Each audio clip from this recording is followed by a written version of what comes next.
Welcome back to the third part of our special Survivor 42 preview edition of Why Blank Lost.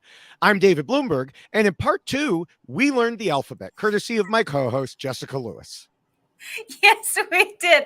I was so mad at myself that I didn't think to, at the very end, say that it was brought to you by the letters J and L. Yes.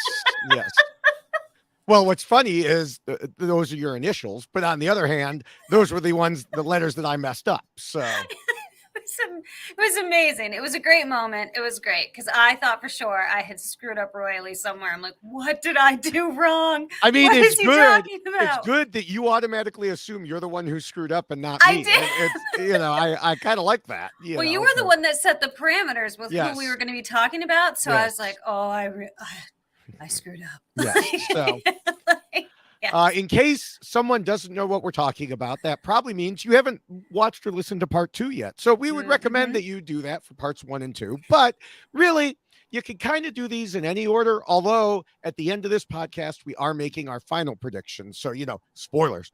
Yeah. And you want to hang around for that because you want to know who's going to go first. Which, by the way, that's not who we would predict going first. That's who we would predict as winning. That's just the butterfly effect. Yes. Yeah, as opposed to the goat effect. So anyway, in the first 2, we did describe the Aika and Taku tribes and talked about what we expect to see in the Survivor 42 in terms of advantages and the like, and also covered the changes I've made to the rules for this season. This podcast will cover the Vati tribe. And as I said, at the end, overall predictions. Of course, once Survivor starts, we will be here every week to discuss what each voted out player did right and wrong in terms of the rules that I first wrote after the original Survivor and have been updating ever since. As we record this, it's not that long from now that we will see the first episode. We will be recording 1 week from when we are recording right now. This is number 3 for this week. So yeah. Well, I mean, we've inundated you. I mean, if you're Rob, that 3 in a day is nothing. If you're Mike Bloom, but listen, 3 we're in an not hour, Rob, okay? Well, that's true. We're definitely not Rob. Yeah. Now, I mentioned that later we will have our overall predictions, but in part 2, that whole alphabet thing left me a little discombobulated. And so at the end, we just kind of ended, and I forgot that we were supposed to do predictions. I didn't remember for several hours, and I sent a text to Jessica like, we forgot to do predictions, Yeah. And she was like, well, I felt I'd corrected you enough already. So yeah, there's sometimes you just kind of walk away. You're like, okay, we're just not doing this right now. Well, I think it's because we know how much Jessica loves predictions, and she was like, yes, I got away with one. I was like, not only was Bloomberg wrong about the alphabet, I didn't have to do predictions. Yeah. Score. Well, yeah. Guess what? We're doing them now. So I said and this is another reason probably to go back and listen to part 2. I said when we were discussing her that I was worried about Mariah because she was the oldest woman on the tribe. Excuse me. And if they go to tribal council early, she may be the easiest target. And I still worry about that. So as much as I don't want it to be true, I think that might be the case for the first person out of that tribe. Yeah, it is. This is a tough one for sure, because I do think that there are at least 2 very strong personalities that we're going to see out there. And I think that's going to be Jonathan and Lindsay. I think they're definitely going to kind of be vying for a leadership type of role. And then looking at who those 2 could potentially bring with them, I don't know if Lindsay is going to want to take somebody like Mariah along with her as opposed to like a Marianne, because I feel like Lindsay's probably going to feel like she has more control over someone younger as opposed to older. And I feel like Jonathan is really someone who's going to be looking for people that are going to help create chaos. And I don't get that sense from her either. Like, she's the one that seems kind of very well centered and calm. And so I do have some concerns as well that she might just be like almost just too nice if in comparison to the people that she's going to be playing the game with, looking at those particularly strong personalities. Okay. All right. As for the person who does the best from this tribe, we talked at length about Jonathan's abs. I'm sorry, strength. And I do think he has the Mm, best chance of making it to the merge. But he could also be picked off right before the merge if players see it coming. I'm going to mm. say Omar is most likely to do the best overall of that group. Oh God, I want to say I hate you so much right now because I was Wow. torn between Lindsay and Omar. Lindsay, I worry about though because I do think that her personality might end up grating on people just a little bit if she continues to be the strong force that I think she's going to be. And Omar, I think, is likely to win people over more than Lindsay is going to once they hit the merge. But yeah, I was torn between Omar and Lindsay, like really doing very well. But I was then leaning much more heavily towards Omar, just thinking there's something about him that's very endearing. And Swooping in like an owl. the pigeon. He's the pigeon. He's a yeah. Listen, I have so many incredible, and I've already mentioned this on our last podcast, but the gifts that are going to come from me about Omar with this pigeon thing. She's loading them up. I love it. I love it. Love it. Love it. So yeah, I'm liking Omar. I think he's definitely. I think it's gonna be good for him. Okay. Excuse me. Oh my. Now, one thing that we will talk about as we move into the next tribe is we will talk about them in terms of those rules that I had mentioned. Now, the rules themselves, we're still in the process of updating them for 42 online. And once they are updated, you'll be able to find them, as always, through our dedicated page at robhasawebsite.com/yxlostfeed. Of course, the rules also come in a shorter and much more colorful version in poster form, where you can also get at robhasawebsite.com/yxlostfeed. And so there you go. There is the poster, and you can just go there, click it, and order it there. In addition, we also have other ways so you can always get them. And of course, there's the t-shirt there, and there's the t-shirt on Jessica right now. That's right. And then there's the checklist t-shirt on the screen and on me right now and on my mug. So we are nothing if not dedicated to ensuring that you can fully cothe yourself. You can surround yourself in the rules. That's right. That's right. Now, with that said, it is time to get to know the new players on the Vati tribe. One final reminder: we're basing almost everything we'll be discussing off a relatively small amount of information. I know I've said this twice before, but we are personally 100% certain that we will be absolutely right about everything we say. Sometimes the universe messes with us. There's a little teensy possibility we could misread just something. Just a little one. Just a little one. Very small. Very small. Yes. So with that said, this time I'm pretty sure you do start. I am pretty sure that I do as well. So a self-described student of the game who is coming in with a tool belt, planning to win the game because of that tool belt, and also hoping people perceive her as strategic. Interestingly enough, we have Chanelle, and she is 29. She currently resides in New York. So guess what she doesn't like? Slow walkers, because it's New York. And also, she does enjoy exploring new countries, trying new cuisines, and blogging about them. So clearly, she is somewhat of a world traveler, which makes me a little bit jealous. She also describes herself as cunning, competitive, and cultured. So, and it sounds like if she has world traveled, she probably is cultured.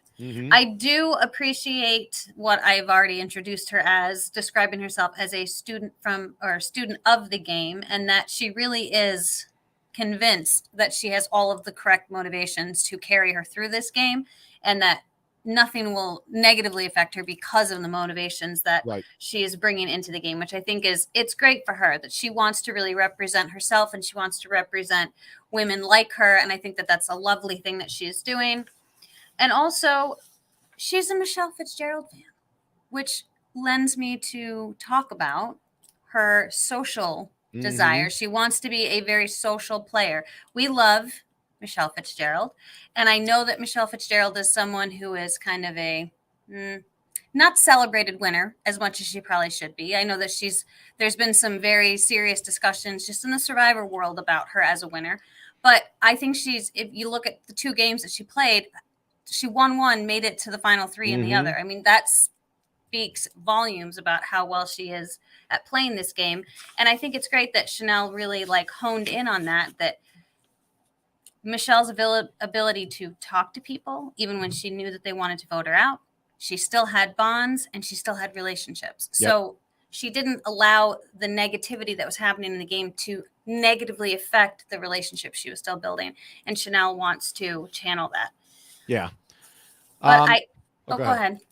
Well, I was going to say, when I first read her bio, I thought she was another person trying to stretch the ways in which the real life applied to Survivor, especially just saying life in general probably prepares you because, well, it really doesn't.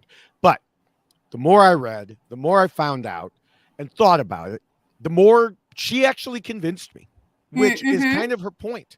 You know, she's right that in the real world, you have to build relationships to get ahead professionally. Yes. In her aspect of it.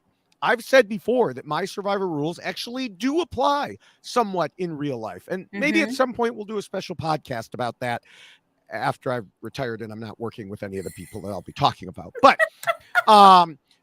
the other thing is that Chanelle has apparently played in online Survivor type games. Yes, she has. She has a certificate in negotiation from Harvard School of Business. I mean, I wonder if she was maybe downplaying those sort of things in talking about, real life, because they do seem to be more applicable. She also said she watched all the seasons, like you mentioned. She's a student of the game. She's studied the greats. She's learned the nuances. She's a subject matter in Survivor. Now, hold on there, Chanelle. That's our job. Just hold on,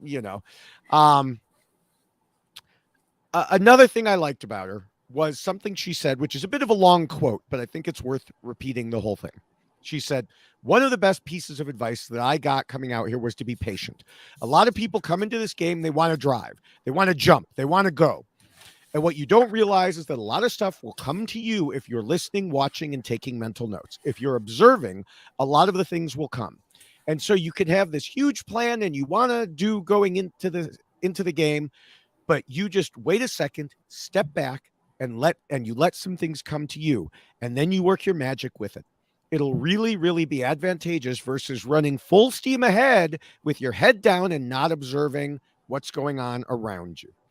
Yeah. And this is basically saying she's not there to make big moves. She's not going to do things just to do them, and she'll be flexible. I like all these things a lot. Yeah, and I will say that the more I listened to her talk, the more I kind of felt her presence coming through her voice.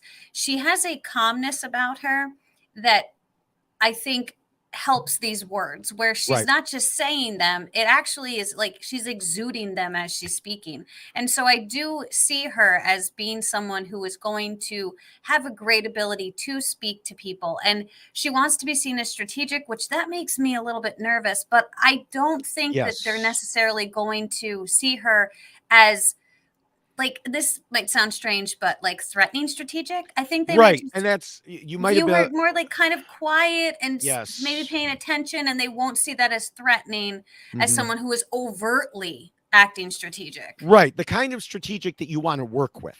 Yes, I had the same notes as you just said. Ooh, strategic, but especially since, like, the next person we're going to talk about is how far he's going to be going to not appear strategic. Yeah, no, I think overall she's definitely someone that's worth watching. I think there's a lot of things about her that lead me to believe she's going to do well because she does have that drive. But I think it is a very respectable drive. She's not in there to, like, she doesn't want to wreak havoc like we talked about Jonathan. He wants to just create chaos. I think she really wants to push herself. She wants to push other players, but she's going to do it in a way that is going to look like it just makes sense and not as if she's trying to control or manipulate the situation. I don't think she used the word manipulate once, which I think is fascinating. She's going to negotiate. Well, yeah. So I Right. just thought that was like, because we've heard so many talk about how they Right. want to manipulate people and they know that they will get Mhm. manipulated. So there's something very different about Chanelle that I can certainly appreciate, and I'm excited to see what she's going to bring to this tribe, because this is an interesting mix of people, I must say, on this Yes, tribe. yes. One last thing about her. She said she believes she's cunning. You mentioned that, and said she's good at crunching numbers in her head. So she'll know right off the bat what percentage chance there is for getting the shot in the dark. Yes, she will. She can do the math. Yes. All right. Well, I think I might have the next 3 in a row here. Crazy, right? Yeah. So we That have, damn alphabet. I know. Daniel is a 30-year-old law clerk, most recently from New Haven, Connecticut, originally from Cincinnati. Wait, time out. Did you say the next 3? I don't know. I was guessing. I didn't look ahead. Okay. 1, 2. Stop nope, there. nope. Yep. Okay. I didn't look ahead. I was just going by memory.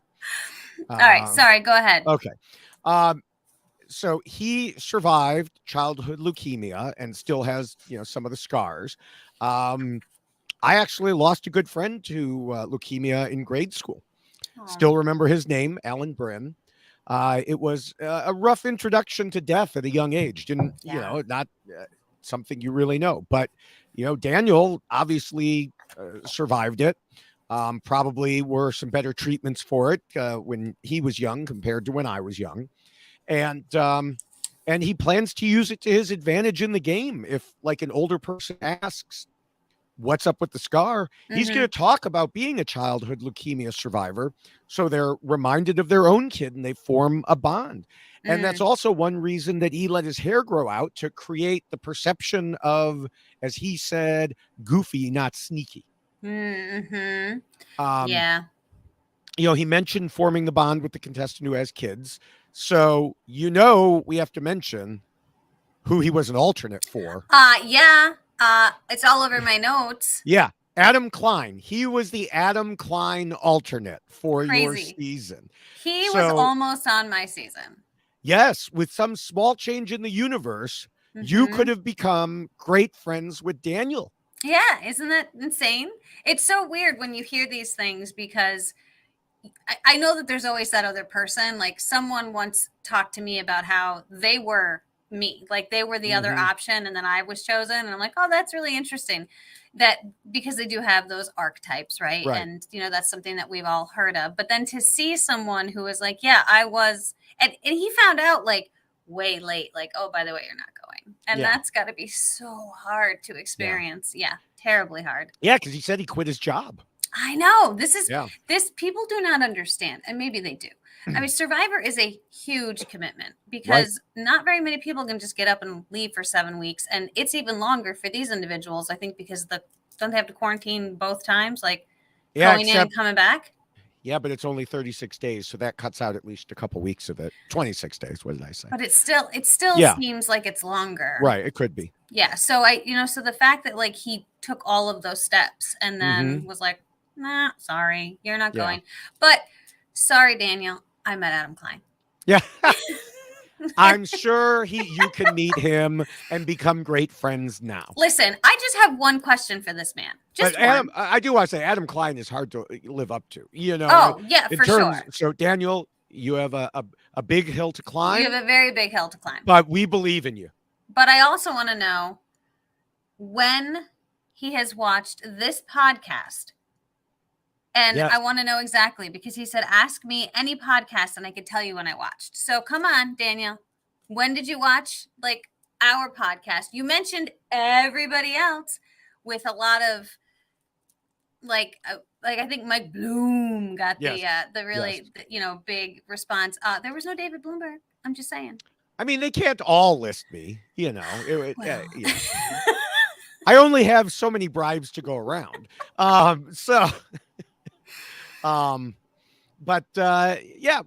Hopefully he's been listening. He can tell us on the spreadsheet.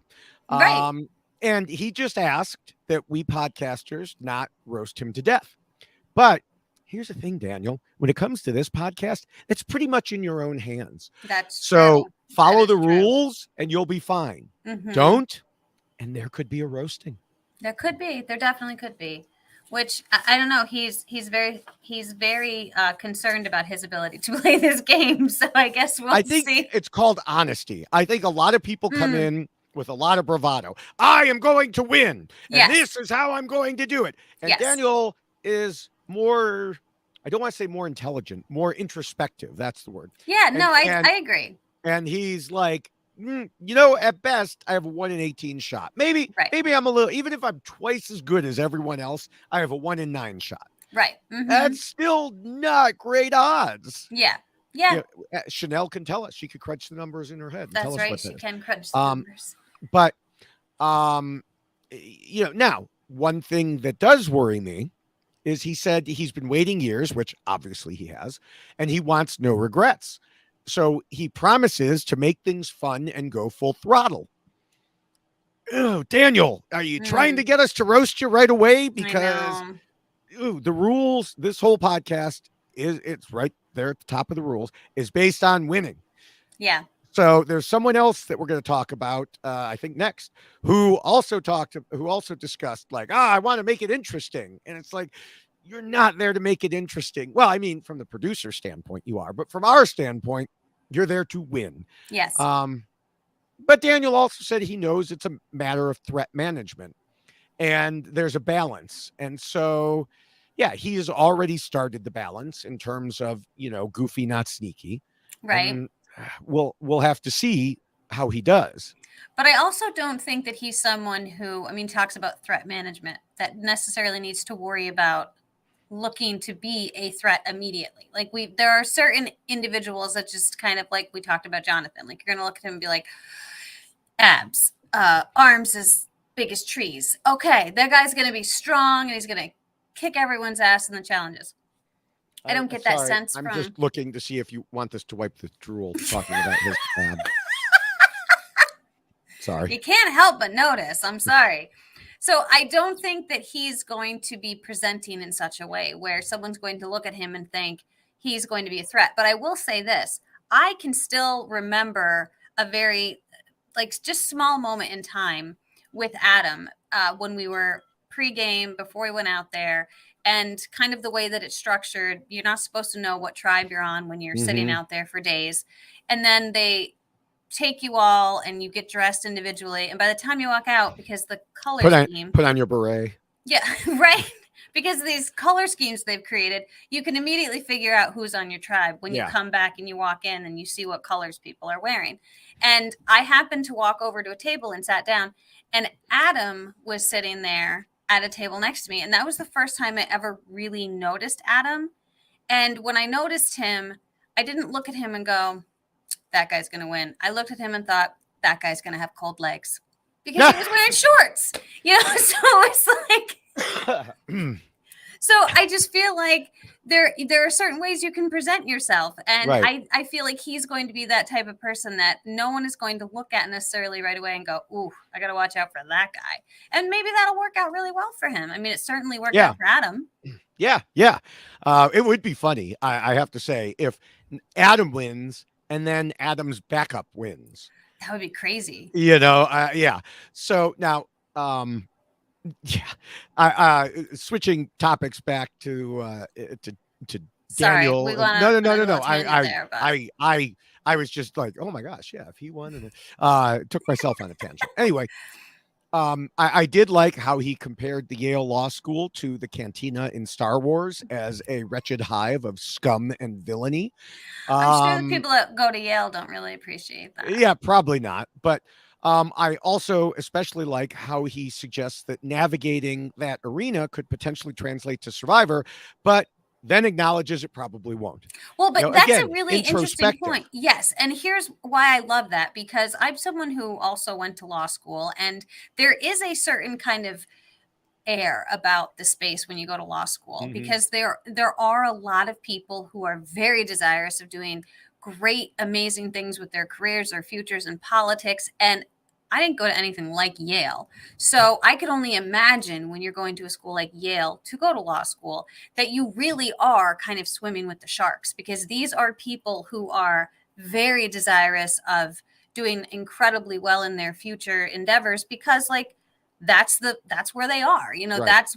that's what's being created in that environment. And so I do think that knowing the type of people that end up getting on Survivor, a lot of type A personalities, people that are really like go-getters and they work really hard and they have a really strong sense of self.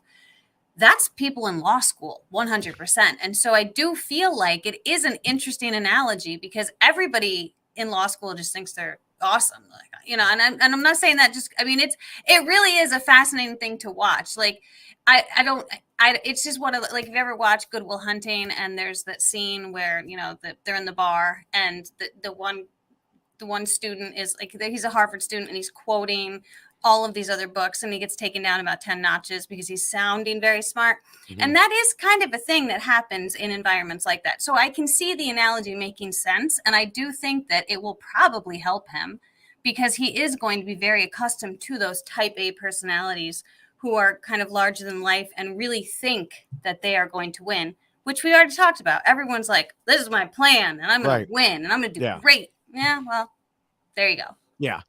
Again, on the flip side of with Daniel not being like that, he acknowledged there's a lot to dislike about him. For example, he said he's unyielding when it comes to certain political and ideological values, but he also knows enough to follow the part of the fifth rule that says keep those politics to yourself. Yes. And I hope he does that. Yeah. I'm sure he will. I can't imagine getting into that type of political argument. Well, right. There have been. I mean, there's a reason it's in the rules because in the early days, people did do that, Frank. Mm-hmm. But I can't imagine Daniel doing it. Yeah, no. So I see him as having a ton of potential, but he could also end up like Jacob Derwin. Yes. Oh my gosh. Yes. That is a great analogy. Mm-hmm. Yeah. And Jacob Derwin just happened to be my winner pick, everyone. So don't get me wrong. I didn't, but I love Jacob. I do too. Some super fans just go down that path.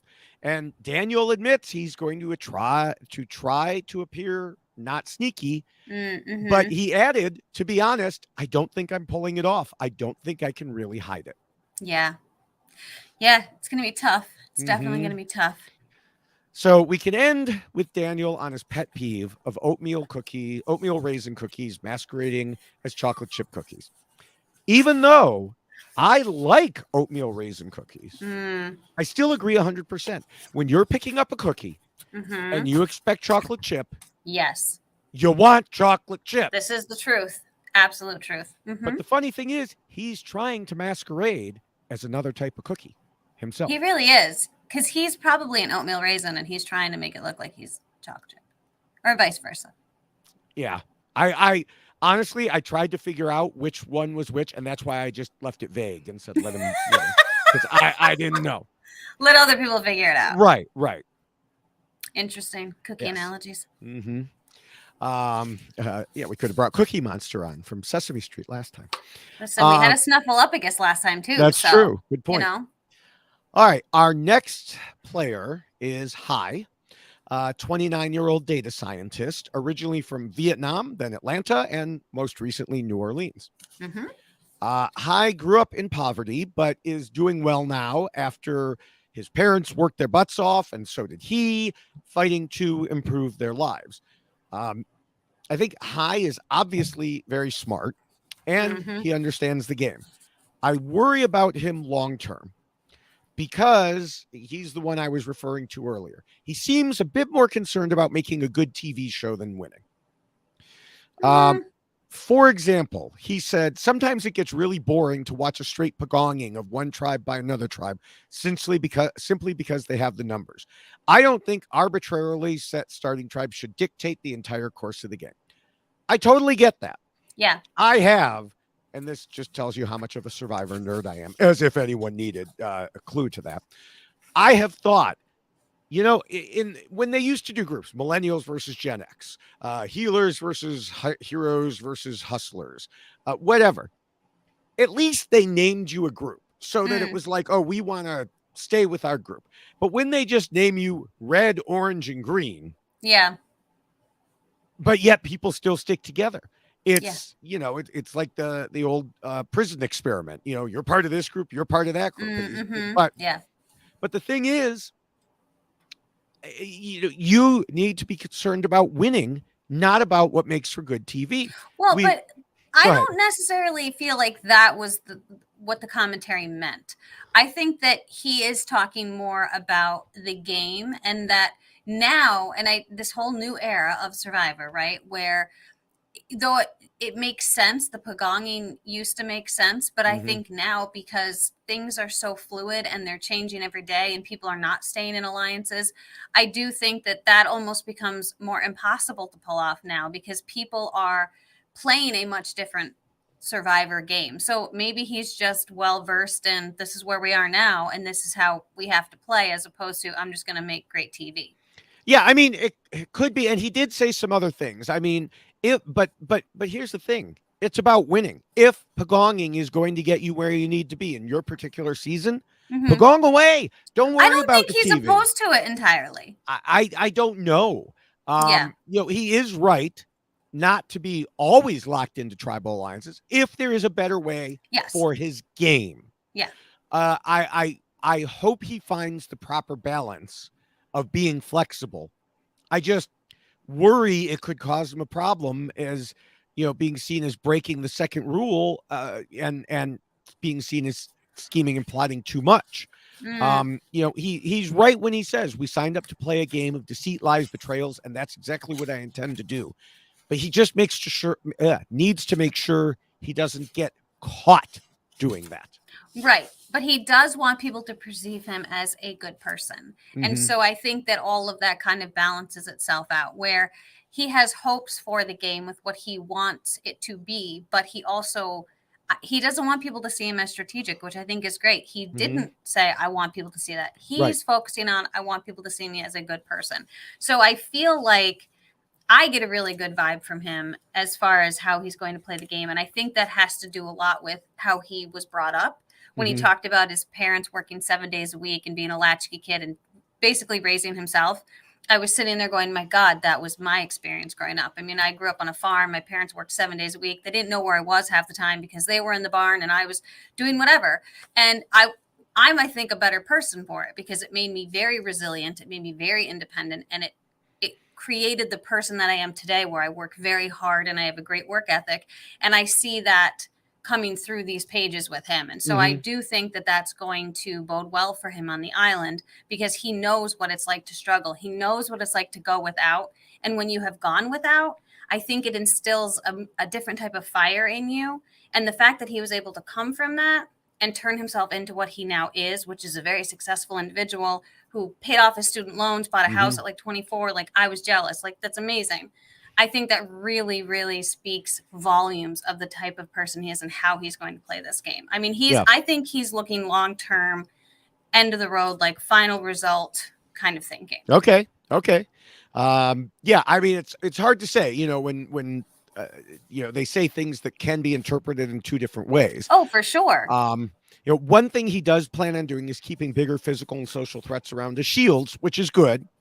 I Hi, Mike. yeah, I I just worry about the overall plan. I do think he'll make the merge. I think he'll get pegged as too much of a threat shortly after that, though. That's where I am with him. All right. So obviously, I'm not going to pick him as my winner pick. Spoiler alert. I think I already know who you're picking. Okay. We don't know who each other is picking No, either. Like, no, we have no idea. no. So, all All right. right. Are we good for the next one? Yes, we are. Okay. So we are on Jenny, correct? Yes, I should All have right. said no just to make you flinch, but no, I yes. know. So we have Jenny Kim, who is 43, and here is a lover of Kelly Wentworth, and also someone who is not afraid to try something different and take risks, which is why she loves her husband so very much. Super lover of her husband. I think they have a great story, and I love that whole vibe that I'm getting from her. She has certainly worked incredibly hard to become what she has become and who she is. I love the fact that she came into a new job and had to basically take it over when someone else had already created it. I mean, talk about a really difficult maneuver, right? Someone has already built something up, and then you have to walk in and you have to correct the problems or tell somebody that they're doing something wrong or they're doing something right, and make it your own without knocking people down in the process. I think that takes a really incredibly good balancing act. And I think that that is certainly going to bode well for her on the island. I think that's going to help her fit into this group of 6. It's certainly not going to be as big as the group of people that she's overseeing at her job. But I didn't say that she's a creative director, and she lives in Brooklyn. She does describe herself as direct, open, and compassionate. And her pet peeve is arrogant people and those with a sense of entitlement, which I loved hearing that, because I do think that that is a definite problem with so many people, this sense of entitlement. She's certainly not going to get that with someone like Hai, right? On her tribe. So do I have any real big concerns with her? I mean, honestly, she's interesting because I do feel like she has a certain strategy that she wants to utilize. And I think she wants to emulate a lot of the things that she has seen because she is another student of the game, which we are seeing more and more often. But I do think that she's going to take a step back probably and try to not push too hard and lead too hard. I really do think, based upon her job description and what she has to do, that she is required to take it all in before she then says, okay, now here's my assessment and this is what we need to do. And I think that she's probably crafted that so well in her job because she's been doing it for so long that it's probably something that she will bring to Survivor. She actually says how she's not pushy. I sort of sit back and observe. I'm not demanding everyone to hear my point of view. I sit back, wait, listen, and hear the differing opinions. And I work to bring people to consensus. I think that people will actually underestimate me. And I think she's right. I do think that if that's the way she plays the game, they're certainly not going to look at her as a threat, especially if she takes that approach. So pretty excited to see how she plays that out. Yeah. What I worry about is her being underestimated at the beginning of the game when they first go to tribal council, because, she's going to be relying on her social game. She talked about her emotional intelligence, reading and understanding people, making herself seem warm and trustworthy, being a good listener. And even said, I feel like I will be comforting people in the way that Cherie does and being able to slit their throat when I need to. Now, those are some big shoes to fill. Sure. But people often meet her and talk about her being nice. But the thing is, they may think she's nice, but she's also 43.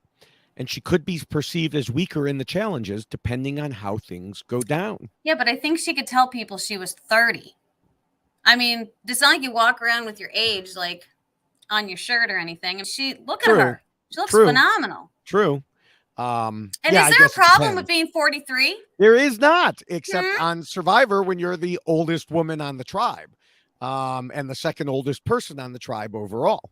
And so, I mean, people make snap judgments, like it or not. So I this is what I worry about. That's why I still get ID'd every time I go buy my bottles of wine, right? Well, good. I don't. I do get offered the AARP discount, however. That's terrible. But I don't know. She's done a lot of analysis. Obviously, we're in favor of that. I just worry. I hope she has time to put her plan into action. I know I've said that about at least one person on each tribe. And the thing is, someone's got to go to tribal council first. So, not everyone's going to have, time. I hope she does. Yeah, no, I agree. I definitely agree. So, all right. Next one is you again. Oh, are we at Lydia? Yes, we are. So my pages are not in order. They're not in alphabetical order. How could you get things out of alphabetical order? Well, because here's the problem. The printer did not cooperate very well. And so I try to do everything on a like new person, new page, and it didn't do that. And so I wasn't able to like switch. Anyway. Okay. So Lydia, we have already said, comes next. She describes herself as likable and wicked smart with a fear of vacuum cleaners, ladies and gentlemen. So interesting thing to see. She also describes herself as funny, spontaneous, and loyal. She is 22 years old. She is a waitress, and she is into writing comedy. And actress. Oh, she just describes herself as a waitress. Oh, but, okay. and I should say she's a lover of Kevin Bacon. So there's that too. There's a lot of things happening with Lydia. Yeah. I find her, she's very fascinating. She loves Kristen Wiig. So I'm like, okay, like we've got some of the comedy happening. So I don't know if she's going to go out there and try to be super duper funny or super duper likable or bubbly or charismatic. Like there's so many things that really, I mean, rather crazy. There's a lot of stuff happening here. But she does think that she's able to adapt well, and she thinks that that's certainly going to help her. She talks about moving across the country when she was 20, which is one of the reasons why she's able to do that. But she also acknowledges she's lacking life experience. So she is the youngest one on the tribe. And we have talked about how sometimes, you know, that can certainly be a component in Survivor. You just don't have the experience as other people. But I don't think she's going to let that hinder her game, because I do think that she's going to also bring a lot of herself into the game, which I think is going to help that missing component. And I think there is at least two people on the tribe that would definitely look at her and be reminded of younger people, either their kids or people that they know. And I think Mike is certainly someone that would feel very attached to her in a particular way because he has children. But she does think that, let's see, that she needs to listen more than talk, which is already a struggle for her. And this is the third person that has basically acknowledged their inability to just listen, and they'd like to talk. I want to see a whole tribe of people like that, where they just sit around the fire. And for those of you not with video, I'm just sitting here listening, you know, and that would be it. There'd be nobody talking because nobody wants to say anything. Right, because no one wants to be perceived as being too talkative. Yeah. But she does want to be seen as fun, good energy, like the loving little sister, because everyone shares with the little sister because the little sister can't tell anyone anything. And I will say she's correct about that, because I was the youngest and I got all the shit from my sisters. I heard you were the favorite though, and that your family has shirts saying you're the favorite. You know what? I should probably wear that t-shirt. Yeah. I heard you're the favorite. I'm definitely the favorite. So, Just gonna throw that out there. So my sister, I have 3 older sisters, and one of them really wants to fight that she is the favorite. But she's not. I mean, normally the oldest is the favorite. But, baby of the family right here. Yeah, favorite. My mom, come on, Mom. I know you watch. My mother watches this podcast all the time. She would definitely agree with me. Then yeah, she absolutely agrees. For sure, I'm the favorite. So I do think that is a really interesting analogy to use, because if like you're all that's left, who are they going to tell? You know? So like, I thought that was a great thing.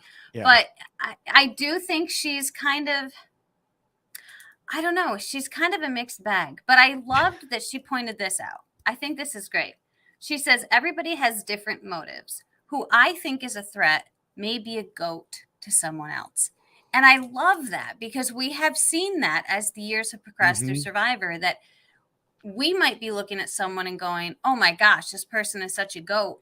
But someone else might be perceiving them completely differently, depending upon what's going on in the island, things we're not seeing, and interactions that they're having. And so at least she's very cognizant of that. The perception is reality for that particular person, right? And so I'm interested to see how she kind of melds this all together, like her inexperience in life, but her really creative, bubbly personality, how she's the youngest one on the tribe. So she's someone, she's kind of a question mark as far as how is she going to fit in with these individuals who are all very well studied, they've had life experiences like you can't even imagine. They own businesses. They went to Yale. I mean, it's like she is tying herself to a group of people that she's not going to have much to connect with, So Right. I'm concerned in that regard. Yeah, I mean, we've talked before about younger players thinking they have a lot of life experience when they really don't. Lydia did acknowledge it right off the bat.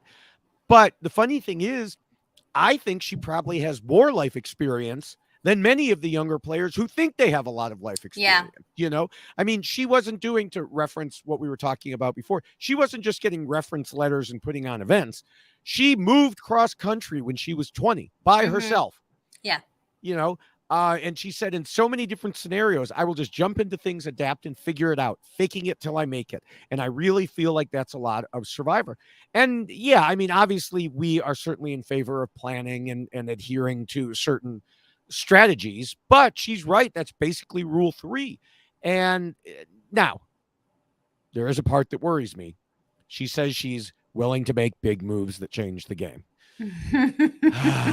There's that lack of life experience coming. Yes. Well, it's the lack of experience listening to this podcast. There you go. So, yeah, I feel like she could pair up with Goofy, Not Sneaky Daniel. And as a matter of fact, I think that would be the best thing for her to do in the beginning. Oh, for sure. Yeah. And then, you know, they just need to latch on to one more people. At the very least, you got half the tribe. Yeah. I don't know. This is a tough group right here. Yeah. Trying to sort it all out. Yeah. All right. Well, next and last, even though his name begins with M, is Mike, the oldest person on this cast. Shut the hell up. Oh.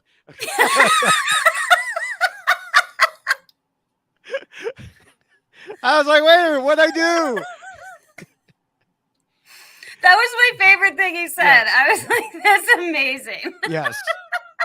You've been waiting to say that to me for a long time, and you finally had an opportunity. Yes. Yeah. Shut the hell up. There you go. She's like, I'm going to yell this at David, and he can't stop. I was like, here we go. I get to do it as soon as he introduces him. See? Yes. All right. Thank you for that. Yeah. So Mike is 58. Someone older than me, yay! From New Jersey, retired firefighter. The thing is, you know, often being the oldest can work against you. Looking at him, at least the immediate reaction, I don't think anybody will be worried about it in terms of challenges. He certainly doesn't present as being, I mean, not that 58 has to look a certain way, but I was like, God damn. Yeah. Yeah. It is funny to me that Mike is on this tribe because it takes us full circle to something I was saying about Chanelle and the game versus real life. Mike said, my life is just knowing how to play the game. I say this to my kids all the time. You need to know how to play the game. You need to know where you are and how to act in certain situations. When you're with your friends, you can act in a certain way. When you're talking to your boss, you act in a certain way. When talking to peers, you need to act a certain way. I think your social game is your life, and you have to act a certain way through your life to get ahead. And in that regard, he's 100% right, as we discussed with Chanelle. Yeah. As long as you remember to modify these behaviors and make them specific to Survivor. Yeah, for sure. And I do think that a lot of what Mike references throughout his interviews is very personal. And it really is. We were just talking about the, you know, life experience component of it and whether or not Lydia is really going to be there. I mean, he's been through a significant amount of things in his life. And I do think that when you read his words and you listen to him speak, you can hear that coming through. And so there's a really like raw honesty about him because it's kind of like been there, done that, seen it. Right. And so I think that is an interesting thing to bring into this game because it's not like he has anything to prove. He's, you know, he's lived his life and here he is, and this is the next component of it. But I really appreciate the genuineness that he's going to bring and just that it is so him. He's not trying to be anything in particular. He's not trying to represent himself a certain way. He's just going to be Mike, and he's going to be a beast in challenges. Yeah, I mean, here's the thing. He says he'll make sure people believe he's not a threat until it's too late. But I'm not sure how he'll do that. I think, if anything, just looking at him, people will presume he's a threat, and he'll have to spend a lot of his time convincing them otherwise. Yeah, like he looks like, I mean, his picture, like I was talking about these pictures the other day. Like, I mean, look at this guy. like, yeah, he's gonna take you out. Like, you best watch out for Mike. Yeah. So, all right. So that's it for this this tribe. Before we get to predictions, let me remind everyone that the rules we just discussed, well, the people that we discussed in terms of the rules themselves are available, as we've mentioned, on, in, there it is, poster form, t-shirt form, you name it form. And Perfect. that, of course, is at robhasawebsite.com/yxlostfeed. As far as predictions for this tribe, the Vati tribe, I mentioned that I'm most worried about Jenny. I think the others will end up bonding more just because of the way I see things breaking down. And I think she'll potentially be seen as a challenge liability, depending, of course, on what happens. I mean, that's one thing Daniel talked about was, well, I don't know if I'll do good in challenges. I wouldn't think so, but maybe I will. War Dog looked like he should do great in challenges, but he sucked. And they were talking about, even going back to last season, it depends on the challenge. Tiffany, balance beam, not good. But then it came to shooting balls into. You got to do that to our Tiffany. I mean, what am I lying? My point is, when it came to the next sets of challenges where she was shooting balls or hoops or rings or whatever, she did great. She saved the tribe. Yeah, you just don't know how it will all line up. Just because you're not good at one thing doesn't mean you're not good at anything. Right. So, as far as who goes the longest, I would say Chanelle probably makes it pretty far. Yeah. This one was tough. Okay. I went back and forth a lot, and I'm very bad at predictions. So you? Yeah, me. I thought initially I'm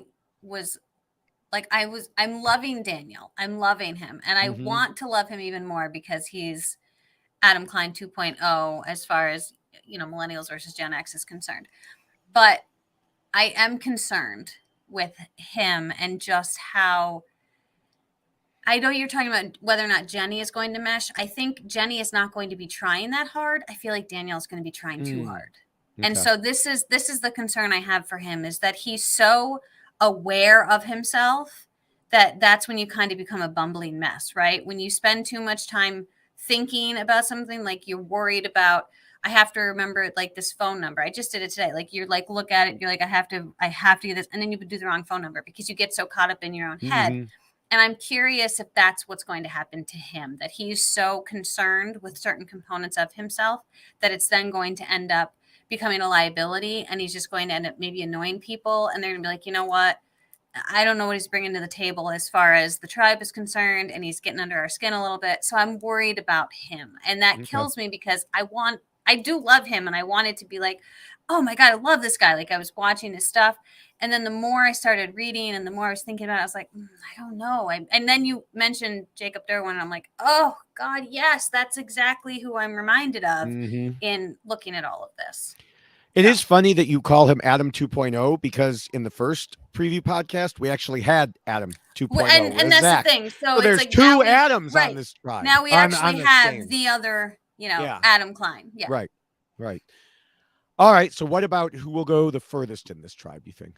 I think High is going to kill it. Okay. Yeah. And I think High will place High. Yes. Yeah. I think that, I do really think Chanelle is going to do well. I think that if Chanelle does make it to the merge, which I think she's going to, I think she's probably going to find other people that will also work very well with her. Like she just seems to have that air about her where she's going to have that calmness. But I don't know. I really like High. I'm feeling High. What you drinking? Oh, all right. Well, that was just from this tribe. Now we have to do our overall predictions. Throughout the three podcasts, I've said I like Zach and Omar. So I definitely have a type in terms of nerdy podcast listeners. What can I say? Type. Yeah. But then I just talked about Chanelle, and although I was skeptical of her at first, I convinced myself otherwise. So, isn't that funny when you do that? You're like, yeah. oh, wait a second, I actually like this All right. person So more you than I said thought. earlier you thought you knew who I was going to pick. Mm-hmm. I've narrowed it down to 3, unless I, go completely off the board and say, well, even though I said this, I'm picking another. All Who right, do you think I'm going to? So say it again. So Chanelle. No, I'm sorry. You should have been paying attention. I was getting my photos ready. All right, Chanelle, and who else? Zach and Omar. Chanelle, Zach, and Omar. I have to look at them. Chanelle, Zach. I mean, Zach, just picture Adam. Right. Omar, picture Dr. I Mike. think you're going Zach. I am going off type. I'm going Chanelle. Really? Yes. Omar would have been my second pick, so I would have been. See, I'm so bad at predictions. You can't even pick my pick. I can't. I do hope Zach and Omar and Daniel and all the other listeners do very well. I hope they do amazing. And then in their post-game interviews, they say it was all because of the Why Blank Lost podcast. But yeah, not for me. Instead, they're going to be like, oh, it's Jessica's fault that I went home. But let's see if Chanelle can survive the curse. I just think this type of game, her reference to Michelle, we saw what happened, how Erica won. And it's going to be a similar game. I think, Chanelle, I almost called her Michelle. Chanelle Michelle. Yes. I think Chanelle can play the right type of game for this type of season. All right. Interesting. Well, I was torn because I do think that there are quite a few people that have great vibes and thoughts about and wants for them, and I want them to do great. Drea, I was really feeling something there. Like, I feel like, all right, she's probably going to get in there and kill it. You were feeling the booty band. That's what you were feeling. She's a goop girl. Come on. And look at her picture. I mean, look at her. She's just right. She's just taking people out. I might have been more careful in what I said if I had remembered. I know, like she's bringing it. She's definitely bringing it. But I in just kind of going through all of them and just I decided to, because I'm terrible at this, right? I'm like, you know what? I am going to go with someone who made me feel something just in here, because I felt like there was something about that person that I really, truly connected with. And that's why I've got to go with High. I have to go with High because I no wonder you were cringing so much when I was cringing because here's the thing. Like, I appreciate your assessment of him, but I just know where he's coming from, because my parents love them to death, and they are the biggest inspiration I've ever had in my life. They worked so hard their entire lives and did everything they could to provide for us, which at times was incredibly little because they just couldn't. That's where we were. And so I really can appreciate where he's coming from, and I love that he's been able to bring himself where he is. So I'm picking High because, goddamn, I'm impressed with him and everything he's been through and where he is now. Okay. So, all right. I'm sorry, High. I'm so sorry. Poor High. So next week we'll be talking about why High lost. No.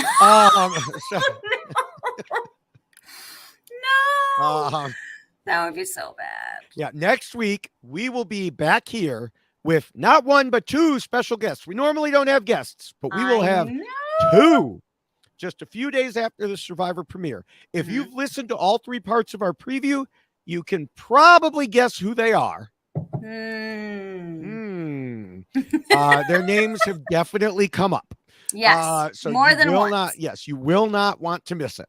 No, it's going to be awesome. And so with that said, as we wrap up, I do want to encourage people to check out the RHAP patron program at robhasawebsite.com/patron, or, of course, through the YX Lost feed page.